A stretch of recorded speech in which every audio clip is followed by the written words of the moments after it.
We are now learning, we're on the, last lap of learning the commandments and some of the ideas behind them in this week's Torah reading, which is called Kadoshim. Kadoshim. And all of them are designed for the same purpose, to reveal the Jewish people's holiness by means of their doing the right things.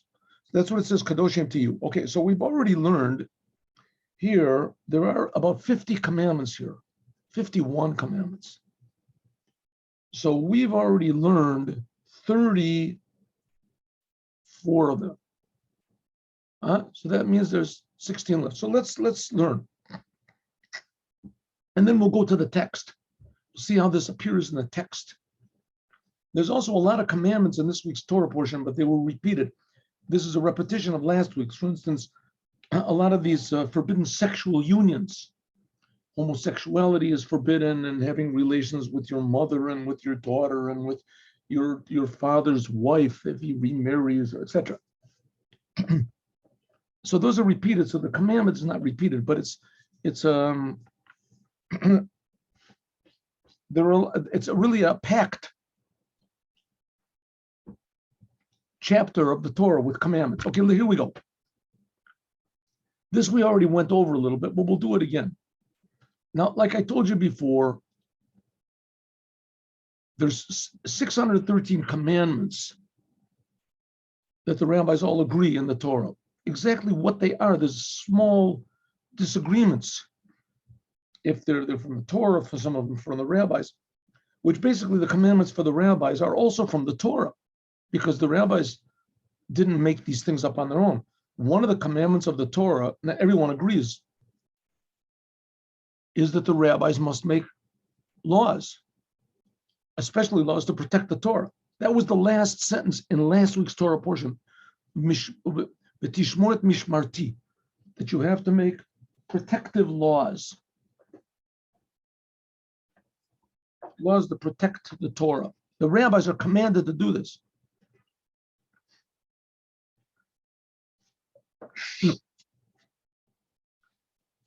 Okay, but here we have some commandments of the Torah. So there is 613 commandments of the Torah. 240 of them, 248 are things that you must do, and 365 are prohibitions. Like we said, a lot of them deal with the Holy Temple, so that's not relevant until the Mashiach builds the third temple. And a lot of them deal with only the Kohanim, so they're not relevant to everybody, only the Kohanim, the priests. And a lot of them deal with the land of Israel, like some of the agricultural laws we just learned about payah, leaving the corner of your fields for the poor and things like that.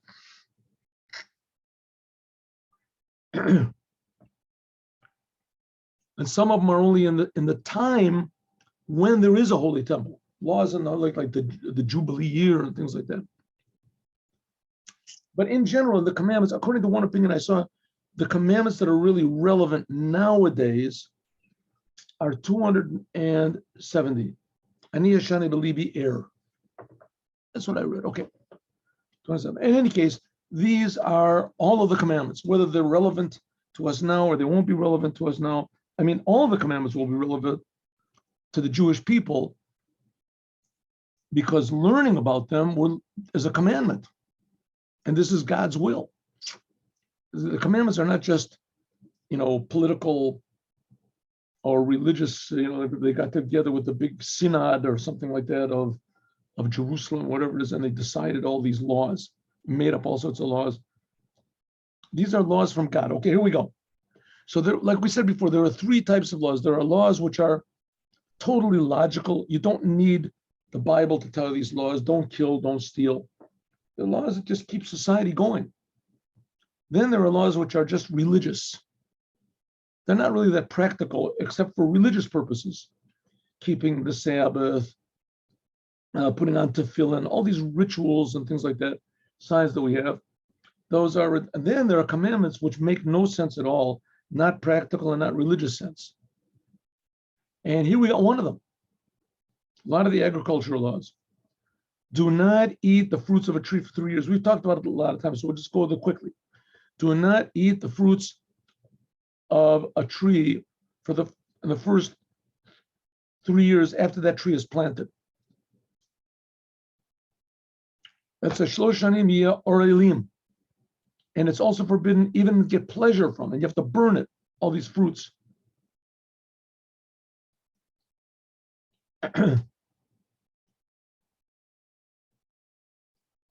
And what you cannot burn, you have to bury. And if you eat one kazayas of it, in other words, like about an ounce, so the punishment is getting beaten, even if it's a doubt. This is only in the land of Israel, but outside of the land of Israel, it is forbidden, but not exactly from the Torah. If it is certainly orla, if you know for sure that you have a tree that gave an apple tree or something in the first 3 years, then it's forbidden. But if it's any sort of a doubt, no matter how far away, it is permissible. Okay, so orla is also forbidden if you know for sure that the tree is forbidden. Next, on the 4th year, the netar ravoy, the plants of the fruits of the 4th year after you plant the tree, then you take those fruits to Jerusalem and eat them in Jerusalem, and etc. Okay, sometimes it's permissible to take the fruits after you've plucked them and redeem them on money. Take the value of the fruits to Jerusalem, money. Then you can eat the fruits wherever you want to, but the value, that money, you have to use in Jerusalem. This is only in the time of that was in the time of Jerusalem, you could buy food with it. Nowadays, you have to redeem that money on other money, less money, and etc. Okay. Negative commandment. You're not allowed to eat like a ben sor of a mor. We did this yesterday. We said, why do we see this? The commandment of ben sor of a mor appears somewhere else. But nevertheless, it says you don't ochla al dam. It is forbidden to eat a type of eating which brings you to death penalty. What is the death penalty? This ben sor of mor. We talked about this yesterday. You have to, it's a certain amount of slightly cooked meat and undiluted wine, and you have to steal it from your parents. Negative commandment, not to lo ta'anenu. You cannot predict the future with astrology, giving times, etc., or even not with astrology, just crystal ball gazers and all these things. Right? The future is you are going to meet a stranger, you etc. Can't do that. Says you have to go simple with God. This is mentioned several times, these commandments. Another, you're not allowed to cut the sides of your head, the hair, not to cut the sides of your head. It was right next to the hair, to like shave it. This is only relevant to a man, but not to a woman. This is relevant now also. We said also you're not allowed to shave the 5 sides of your beard, right? On the here, and on the tip, not allowed to shave. And of course, according to Kabbalah and things like that, you're not supposed to even cut your beard or trim your beard. A woman, though, this is only relevant to a man. A woman can do it. If you want to know the various laws relating to it, it's really only with a razor. It's forbidden to do, and people find all sorts of leniencies to take off their beard. But everyone agrees that taking off your beard does not enhance your service of God. Negative commandment: don't make a tattoo. You can't make a tattoo. A person cuts himself and he puts an ink in there, forbidden from the Torah. The one who is doing the sin is the one who does the tattooing, not the one who is tattooed, unless he helps, participates somehow or other. And to have the tattoo is also not a sin. You don't have to remove it, even though it looks not a very Jewish look, but it's not forbidden. There's one fellow in Chabad that I know, and he his whole body is that you can't see on his face. He didn't, luckily, before he was religious, he didn't make any, this is of course before he was religious, he didn't make any tattoos on his face, like on his hands. But his whole body from neck down is just one big tattoo. All tattoos. And it's as ugly as it is, or I mean, not to say anything bad about it, but it does not have to remove it. It's no sin whatsoever. Negative commandment. You have to honor, be in awe of the holy temple. What does it mean? You're not, when there is a holy temple, you're not allowed to go up on the mountain with your staff in your hand, or with shoes on your feet, or even stockings on, and your feet can't be dirty. You can't make a shortcut through the temple. You're not allowed to spit. Keep spitting, you can't. You have to go in with fear and awe in the holy temple we're talking about. And even though nowadays also the same thing, even though that the holy temple is destroyed, it still is remaining holy. Therefore, you're not allowed to sleep. You're not allowed to have a toilet. Okay. You're not allowed to joke around, even facing the holy temple. Nowadays, we don't have the holy temple, but we have the synagogues. So it says the synagogues that we have. Let me just see 1 second. This morning I made a whole class and I did not record it, so I had to make the class again. That's okay. It was an amazing victory for me because I did not get frustrated with myself. Okay. You're not allowed to sit in a synagogue and do your accounting over there. It's a nice quiet place. It's a holy temple. Nowadays also there's a lot of people that say we must go up on the holy temple grounds, and those that the Arabs should not have any place there walking there. Well, I mean, they got a good place. The Arabs should not be there, but we shouldn't either. All the rabbis, most of the rabbis, there's some very genuine and good rabbis that say that you can go up, but there may be, I don't know, 1%, 5%, very small percentage. The Rebbe for sure was against it. The head rabbis of Israel that agreed with the Rebbe were very, very against going up because it's a holy place. And there's also laws of purity and impurity. And even though you can find all sorts of exceptions, not only that they really don't 100% know where the place of the Holy of Holy is and where the altar was, etc. Anyway, too many problems. Don't go. Even if they give you a chance, and they say it's the Jewish thing to do, and we must show the world that it belongs to us.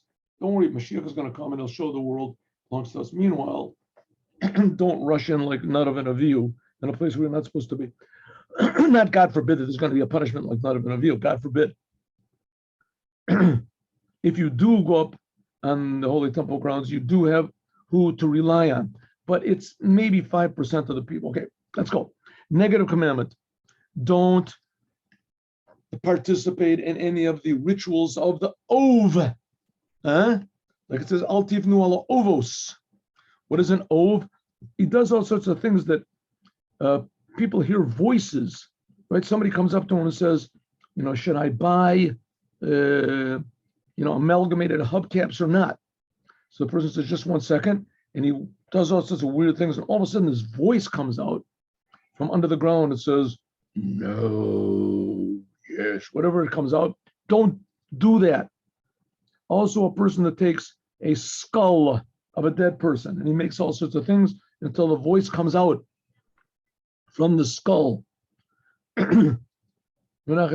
Also, sometimes the voice comes out from under his armpit and he answers the person, right? Should I get married to this? She loves me not. Says, just 1 second, he takes the skull.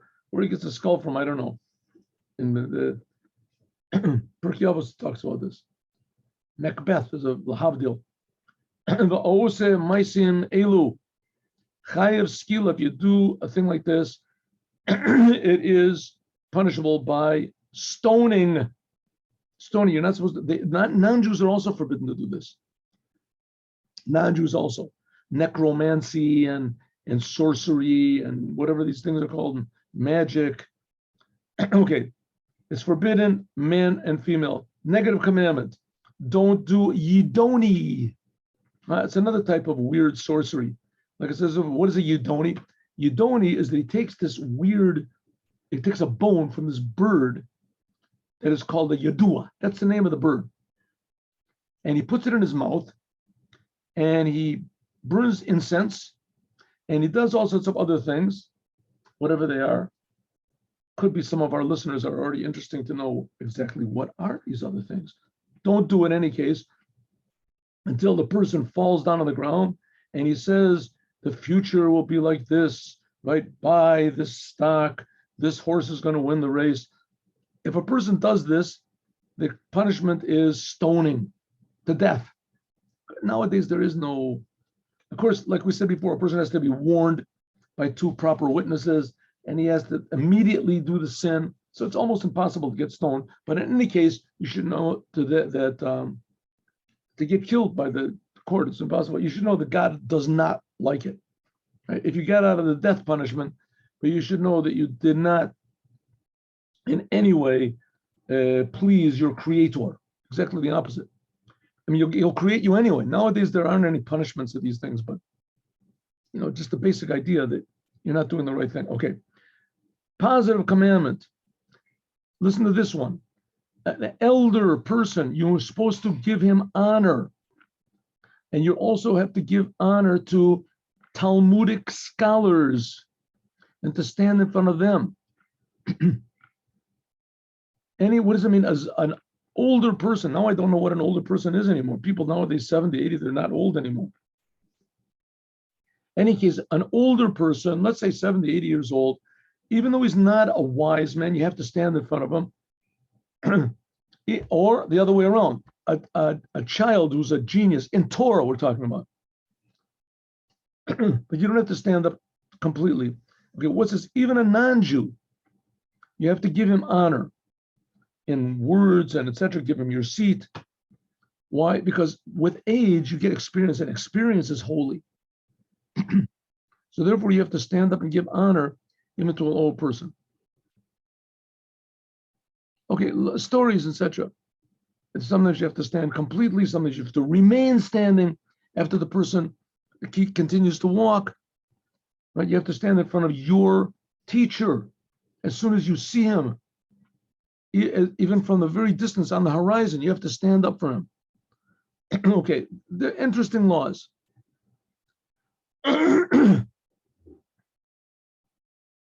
Sometimes you're not allowed, someone asks you a question in law and your rabbi is around, you're not allowed to answer the question if it's in the presence of your rabbi in order to show him honor. Unless it's a simple law that everybody knows the answer, just that this person doesn't. But if the rabbi announces and says, listen, no one has to show me any honor, you don't have to call me rabbi, you don't have to stand up in front of me, then it takes effect. You don't have to give him any honor. But in any case, it is a big sin that means you don't have to give him honor, but you cannot give him dishonor or to hate them. That's why it says that Yashkala, JC, is burning in hell, it says in the Gemara, in Gittin. He's burning in hell in a big crock of excrement because he taught to hate the rabbis.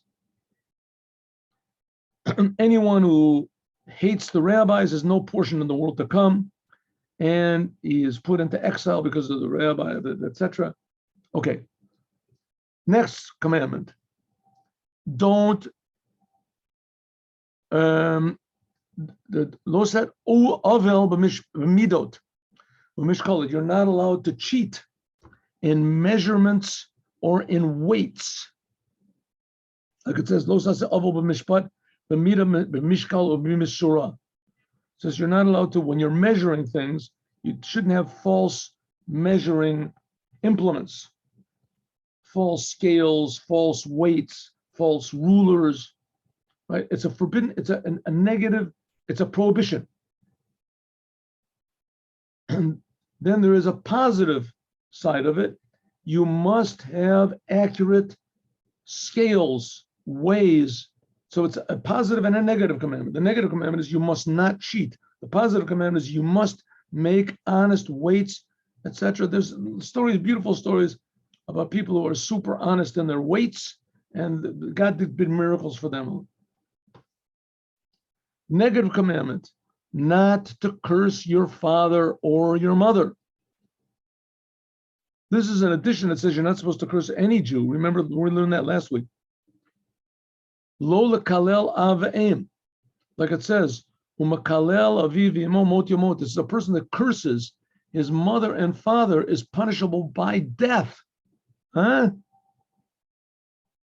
And just I want to remind everybody again, there is no death penalty nowadays. And this is one of the reasons why, because everybody would get killed.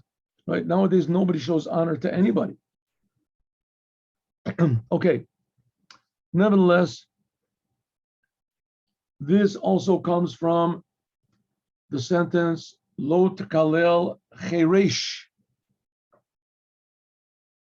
What was that? We learned that. We learned that last week, was it? A couple of days ago. Lo tekalel cheresh. You're not allowed to curse anyone in Israel, and that's where we learn it from. And if you do, the punishment is stoning to death. Right. I think yesterday I made a mistake. The punishment, Rambam says, what was stoning? What does it mean? They took a person that was guilty and there's punishable by stoning. So they took him on this sort of tower that was, 12 feet high. And they would push him off the tower. And if he died, he would die. If not, then they had this big rock that was there on the ground, and they would throw the rock on him. And if that didn't kill him, and the witnesses are the ones that have to kill him, unless he's a murderer. If he's a murderer, then anyone can kill him. If the witnesses don't succeed or they don't want to, anyone else can. But all the other crimes that are punishable by death, there have to be witnesses, and the witnesses, they're the ones that carry out the death penalty. And if they can't or they don't want to, then the person goes free. Pretty strange. You also can't even give your father an oath that there isn't a curse, right? Dad, you're going to take me tomorrow to the circus. We're going to the circus. Yeah. If you're going to swear to me, if you don't, that you should break your leg, huh? You swear? You can't do that to your father. Maybe you could do this to somebody else. Huh? Positive commandment: a person has to judge people with the punishment of burning. There's 4 punishments, right? Burning, beheading, stoning, and choking. Burning and choking is pretty much the same. They buried a person. This doesn't exist anymore, right? And when it did exist, it says that if there's a court that killed someone once every 7 years, there's one other opinion, 70 years, that's called a destructive court. Very, very rare, even in the time of the temple, that the death penalty was imposed. In any case, the punishment of sreipa is that they would tie like a long ribbon around his neck, and they would bury the person up to his knees or whatever it was in dirt so he couldn't move, and his hands, I guess, would be tied behind his back. And then one person would stand on one side, one person on the other side, and they would pull on the 2 sides of this long cloth or ribbon, whatever it was, until he would open his mouth, and then they would throw in a piece of boiling, flaming hot lead or something like that. Pretty painful. Don't try it at home. Definitely not. Especially don't try it on yourself, but on your enemies. Doesn't exist anymore. That's the punishment of burning. What is punishable by burning? Certain crimes are punishable by burning, right? Like it says, for instance, the daughter of a Kohen, that she cheats on her husband, or a person that rapes his daughter, has relations with his daughter, or even his granddaughter. Okay, those punishments are punishable by burning. Why burning? Who knows? That's the one. Next, not to go in the statutes of the non-Jews. Like it says, don't go in the statutes of the non-Jews. You're not supposed to try to copy their ways. Not to copy their ways, to copy the way they dress, to copy the way they look, to copy the way they make their haircuts, etc. And that is the end. Did I skip up? Did I skip one? And that is the end of this week's Torah, the laws of this week's Torah portion. Now let's go in the Torah portion, and we'll see that there's a lot of laws that are mentioned here, but they're not listed because they're already listed elsewhere. Here we go. Ready? Yes. Okay, we already did this. We did this today. Lo takifu pa'at roshechem. Don't cut the sides of your head or the sides of your beard. Lo tashchit pa'at zekenecha. B'sirat lanefesh. Slashes in your flesh you should not do. Or to make tuvat kaka or a tattoo, don't put in your flesh, I am God. Don't, how do you say, how does the word? Prostitute your daughter to make her into a prostitute. And therefore you are going to defile the whole land of Israel and make the whole land filled with zima, how do you say, with decadence. Why? Because a person, as a relations, first of all, what is he doing? He's using his daughter for his own monetary purposes, right? And not for the sake of marriage. If you allow this, then everything's going to be crazy. First, your daughter will have a child. You don't know who the father is. Maybe that daughter will grow up and she'll get married to her own father, right? Or maybe that man will have relations with two girls. One will give birth to a boy, one to a girl. Those two sons are brother and sister, and they don't know. They'll get married to each other. The whole world, the whole land will be filled with all sorts of things. And not only that, sex will become a cheap thing. It becomes a cheap commodity. And so it's forbidden to do, especially in this. It's forbidden in general for a Jewish woman to, how do you say, what's called the zona, to open herself to non-marital sex. It's forbidden. Okay. My Shabbos you should keep, my holy temple you should fear. I don't know if the same thing with non-Jews, but I think that it is. I think that it is. But that's one of the questions I want to ask big rabbis, and I never got around to it, but it seems pretty clear that it is. It also seems pretty clear, but I'm not sure, that non-Jews should not use any contraceptives. Seems, don't, any of you non-Jews that are listening, let it be a question mark in your mind. I'll find these things out. I always say that I'll find them out, and I never get around to it. Okay, my Shabbos you should keep, and my holy temple you should fear. I am God. This comes to tell you that you should not go in the holy temple, like we said before, with your shoes on your feet and all these other things.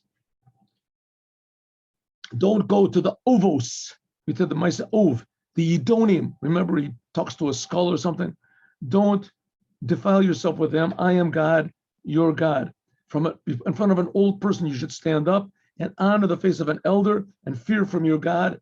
I am your God. What does it mean? Nobody sees you doing this. Nobody knows if you stand up for the old person, except for God. You could be alone.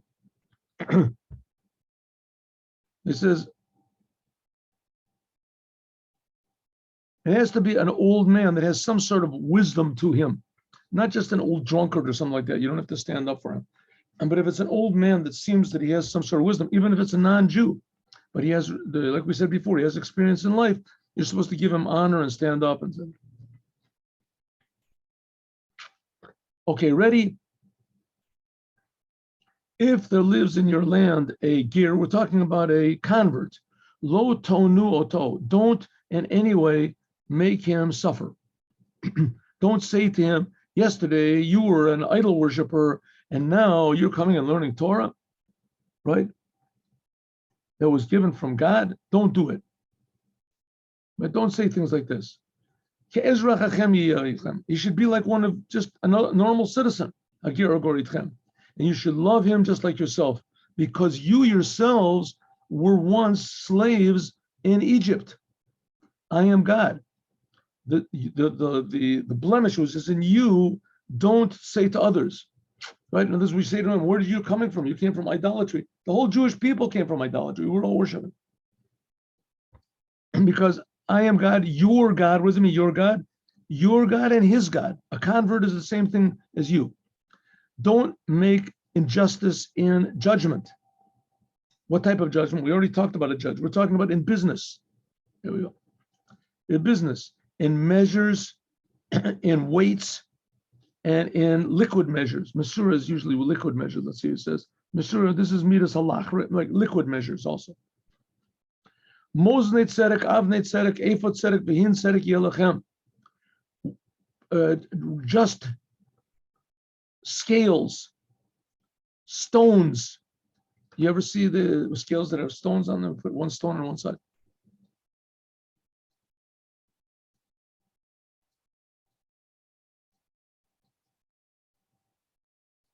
I am God that took you out of the land of Egypt. And you should do all these laws and keep them. I am God, your God. It's telling that what? Here it says the Balaturim. It's telling that if you don't have proper weights and measures, it's as though you're transgressing on all of the Torah, the laws of the Torah. Cheating. Okay, here we have a lot of sexual prohibitions. Let's go. God spoke to Moses, and he said, to the Jewish people, you should say, each person of the Jews or the converts that live in Israel that passes his seed to Molech. Now, Molech was a strange god, and it's a bit hard to understand why is this big emphasis on this god. It's many times it's mentioned in the Torah. The thing of Molech, what was it? It explains it other places. They made two big fires. There's different opinions what it was. They made two big fires, and the father passes his son to the priest, who passes him between these two fires. Some people say he passes him over the fire. Over the fire. In any case, he devotes him to this god of Molech. Maybe it's for good luck. Maybe it's for something. I don't know. In any case, don't do it. And if you do, everybody will stone this father that gives his children, passes his child over to Molech.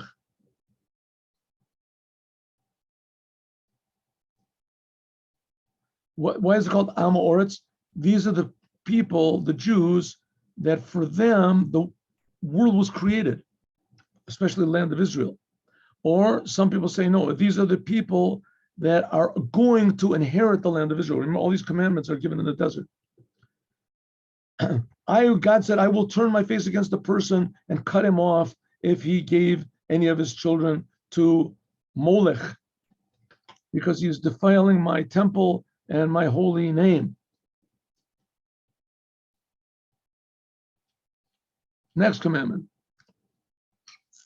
And if everybody turns their eye away from this person, let's say it's a very important person or someone, and he did this thing, if they ignore him, then, and they don't kill him, then I will put my face against, I'll personally take care of him, and him and his family, and I'll cut them off, and all those people that go, how do you say, that go away from me, that prostitute themselves, sell themselves out after the Molech, after this fire god, whatever it is, from their people. Okay, also the same thing, the people that go after the ovot, we said the necromancers and the sorcerers and the magicians and the fortune tellers, I will also put my face against them, and I will cut them off from the people. I have made you holy. You must be holy because I am God, your God. We're talking about the creator. You should keep my commandments and do them. I am God. A person that curses his father or his mother will die. His father and mother he cursed, he will die. A person that has relations with a married woman, namely he has seduced the friend, his wife's friend, he will die, both she and he. A man, and I just want to remind you again for the 20th time, the 50th time, that in order to kill somebody, the person has to, it's not just enough you hide behind a wall and you see the person doing something, except in the case of idolatry. But in all the other cases, you must go to the person, to proper witnesses, and warn the person properly, do not have relations with this lady. It is forbidden. And if you do, your punishment is death. And you have to say what the punishment is, right? The punishment is, let's say, stoning. And he says, oh, I don't care. And he has to do the sin almost immediately after you warn him. And the witnesses have to see it. Then he's put to death. And only then. But if there's a little bit of a time lapse between the warning, or they warn him, but they say, if you do that, you're going to be punishable by choking, and the punishment is not choking, it's something else, then there's no punishment of death. Okay, a person that has relations with the wife of his father, let's say his father has several wives, it's forbidden to have relations with any of them, even if it's not your mother. A man that has relations with the wife of his son, Kalato, both of them will die. Their blood is on their head. A person that has relations with a male, the same way as relations with a woman, it is a disgusting thing, both of them, and they will die. A man that gets married and has relations with a woman and her mother, there's a woman and a daughter, same thing, they will die, they will be burned by fire. That's this punishment of pouring the lead down his throat. Him and them, both the mother and the daughter and the man. There shouldn't be any zima. A person that has relations with an animal, he will die. A woman that allows an animal to have relations with her, both she and the animal are killed. A person that takes his sister, the daughter of his mother, or the daughter of his mother, or the daughter of his father, and he has relations with her. This is what's called chesedu. Okay, it's an unusual term, but in any case, they both get cut off from their people. A person that has relations with a woman, his own wife, when she is menstruating, then they will both get cut off from the people. Cut off is a punishment from God, that the person dies before 60 or whatever. A person that has relations with his aunt, whether it's from his aunt from his mother's side, his mother's sister or his father's sister, it's forbidden because this is a sin. Both of them will be punished. Lashes. A person should not have relations with the sister of his father's sister. He should not have relations with his for his aunt. Why? Because Yisu Aririm Yamutu. He will die without any children. We just learned that in the previous one. This is coming to tell you what the punishment is. The punishment is getting cut off. What does it mean, getting cut off? This means that he won't have any children. In this case, it means that he won't have any children, like we said before. A person that takes the wife of his brother, in addition to the fact that he gets punished for taking the wife of a mother, but even when his brother passes away,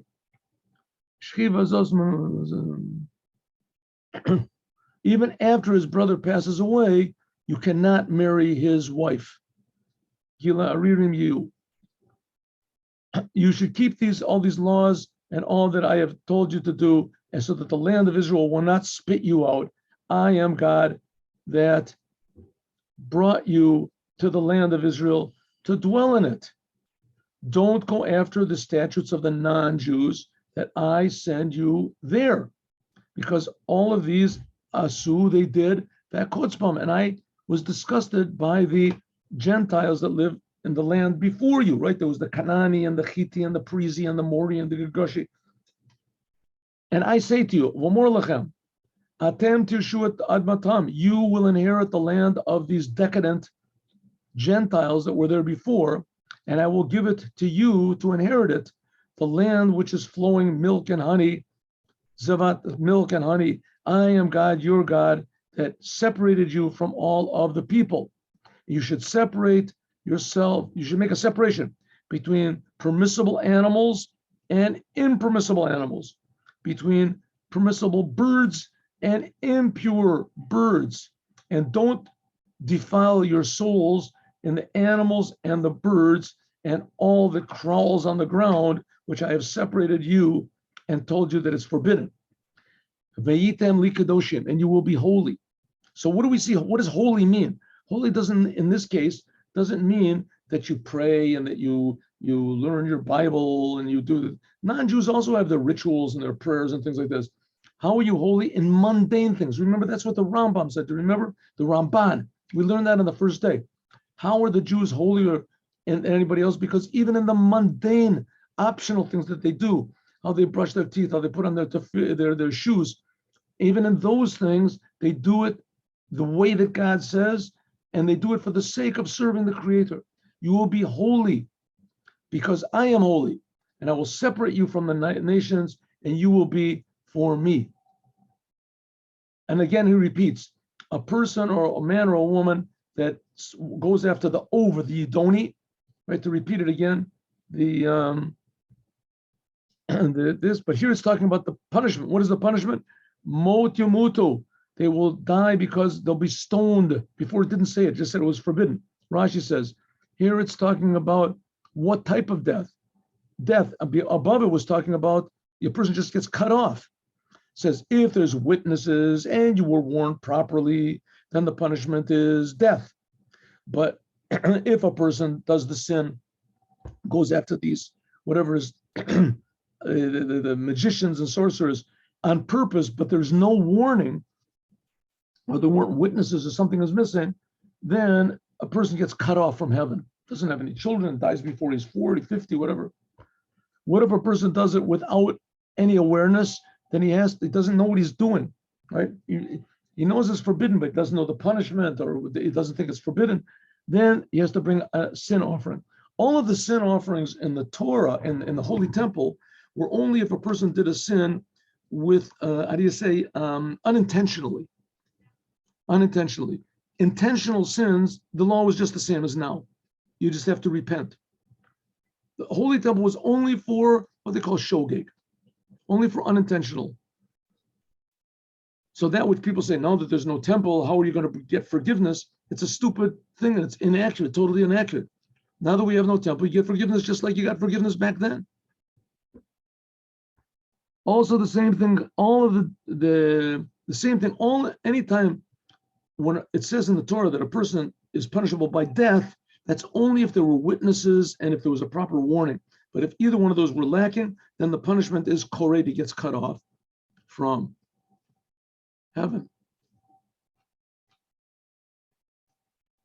So suffice it to say that everybody is already connected to heaven, but if you do something wrong, then not.